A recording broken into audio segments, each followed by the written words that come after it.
अस्सलाम वालेकुम दोस्तों, मेरा नाम शेख नूरुद्दीन और आज हम सीखने वाले हैं रियाजी का एक बहुत ही अहम टॉपिक नफ़ा नुकसान।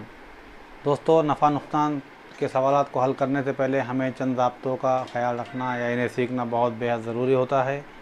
इन ज़ाब्तों के बगैर जो है तो हम किसी भी एग्ज़ाम में पूछे गए सवालात जो नफ़ा और नुकसान के हैं इसे हम हल नहीं कर सकते। तो आइए हम सीधा ज़ाब्तों की तरफ बढ़ते हैं। यहाँ पर सबसे पहले ज़ाब्ता आपको नज़र आ रहा होगा कि अगर हमें किसी सौदे में या किसी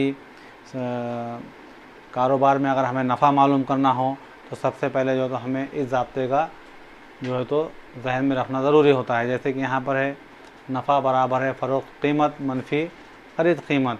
और अगर हमें किसी सौदे में नुकसान मालूम करना हो तो हमें इस ज़ाब्ते का इस्तेमाल करना होता है, जैसे कि नफ़ा बराबर है ख़रीद कीमत मनफ़ी फ़रोख्त कीमत।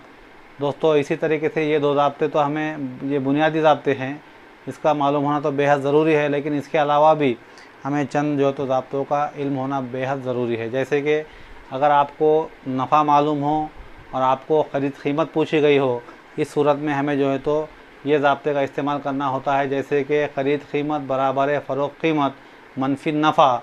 और अगर हमें किसी सौदे में नुकसान मालूम हो और आपको ख़रीद कीमत मालूम करना हो तो ऐसी सूरत में हमें इस ज़ाब्ते का इस्तेमाल करना होता है कि ख़रीद कीमत बराबर है फ़रोख्त कीमत जमा नुकसान। और अगर आपको नफ़ा मालूम हो लेकिन आपको अब फ़रोख्त कीमत मालूम करनी हो तो इस सूरत में हमें क्या करना होता है, फ़रोख्त कीमत बराबर है ख़रीद कीमत जमा नफ़ा। और अगर आपको नुकसान मालूम हो और फ़रोख्त कीमत मालूम करनी हो तो इस सूरत में हमें जो है तो चौथे नंबर का ज़ाब्ता जहन में रखना होता है, जैसे कि फ़रोख्त कीमत बराबर है ख़रीद कीमत मनफ़ी नुकसान।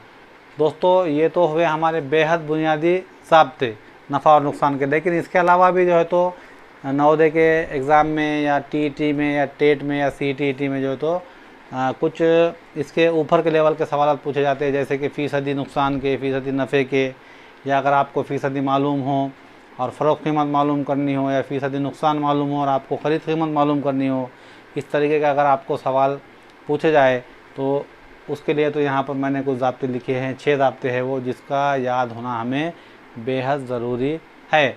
इंशाल्लाह हम इसके बाद की वीडियो में हर एक ज़ाब्ते पे जो है तो चंद मिसालें भी जो है तो हम सीखेंगे, लेकिन इस वीडियो में सिर्फ़ और सिर्फ जो है तो मैंने सिर्फ ज़ाब्तों के लिए बना रहा हूँ ये वीडियो।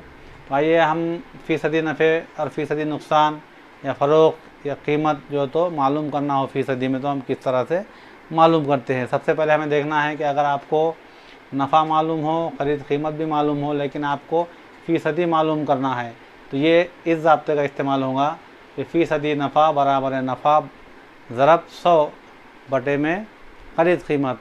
और अगर आपको नुकसान मालूम हो और ख़रीद कीमत मालूम हो लेकिन आपको फ़ीसदी नुकसान मालूम करना है, इस सूरत में लिखते हैं फ़ीसदी नुकसान बराबर है नुकसान ज़रब 100 बटा ख़रीद कीमत।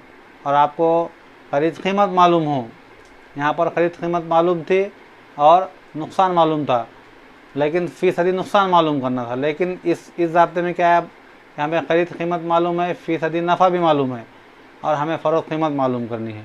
तो ऐसी सूरत में हमें लिखना होता है फ़रोख्त कीमत, ये काफ यानी कि ख़रीद कीमत है, तो फ़रोख्त कीमत बराबर है ख़रीद कीमत कौस में फ़ीसदी नफ़ा जमा 100 और बटे में 100, ये ब्रैकेट बंद।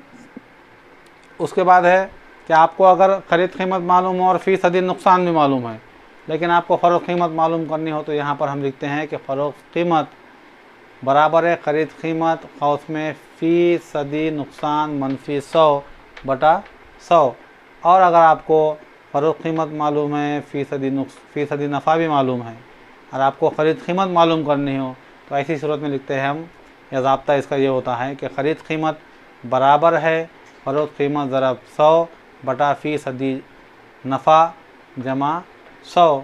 और अगर आपको फ़रोख्त कीमत मालूम है और फ़ीसदी नुकसान मालूम है तो ऐसी सूरत में हमें ख़रीद कीमत किस तरह से मालूम करनी चाहिए, तो ये इसका ज़ाब्ता है कि ख़रीद कीमत बराबर है फ़रोख्त कीमत ज़रब 100 बटा फ़ीसदी नुकसान मनफ़ी 100। दोस्तों, ये हुए बेहद बुनियादी ज़ाब्ते जिसको याद करना या लिख लेना या हमारे जहन में रखना बेहद ज़रूरी है। इसके बग़ैर हम नफ़ा नुकसान के जो है तो कम्पिटिटिव एग्ज़ाम के हिसाब के जो सवाल पूछे जाते हैं उसको हम जो तो हल करने से खासी रहते हैं। इसलिए ये तमाम ज़ाब्तों का इल्म होना और इसका जहन में होना बेहद ज़रूरी है। दोस्तों, अगर आपको ये वीडियो पसंद आया होगा तो इस वीडियो को आपके दोस्तों में शेयर भी कीजिए, हमारे चैनल को सब्सक्राइब कीजिए और इस वीडियो को जो तो लाइक कीजिए। इंशाल्लाह हम बहुत जल्द इसके बाद का वीडियो जो तो हम इसी टॉपिक के ऊपर, यहाँ तक कि हम जो है तो हर एक ज़ाब्ते पर कम से कम हम जो है तो 2 मिसालें हम ज़रूर सीखेंगे। देखते रहिए हमारा चैनल। अस्सलाम वालेकुम, खुदा हाफिज़।